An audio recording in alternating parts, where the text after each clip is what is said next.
Svätý Mikuláš je obľúbený sviatok u detí. Poďme sa ich teda opýtať, či sa na Mikuláša tešia a čo si myslia, že dostanú. Teší sa na Mikuláša? Áno, ti veľmi sa teším. Čo si myslíš, že dostaneš uhlia alebo sladkosti? Nejaké sladkosti. Tak áno, teším sa na Mikuláša. Tak dúfam, že sladkosti dostanem.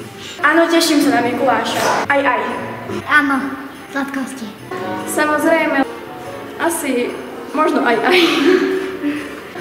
Áno, teším. Tak podľa mňa to budú sladkosti. Áno, sladkosti. Sviatok svätého Mikuláša je obľúbený najmä deťmi, ktoré sa v tento deň tešia na obdarovanie sladkosťami a rôznymi drobnosťami. Zvykom je očistiť si topánky, dať ich večer do obloka a ráno si v nich nájsť milé prekvapenie. Bola si celý rok dobrá? Aj nie. Neviem. Tak, asi áno. Ani nie. Nie. Áno, ja stále počúvam. Áno.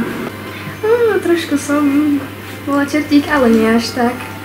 Na Slovensku sa udomácnil zvyk obchôdzky Mikuláša s anielom a čertom, ktorí rozdávali darčeky i čertovské odmeny. Všetky deti sa na Mikuláša tešia a prajeme im veľa sladkosti a málo uhlia. Pre televíziu ZUŠ Noemi Štundová.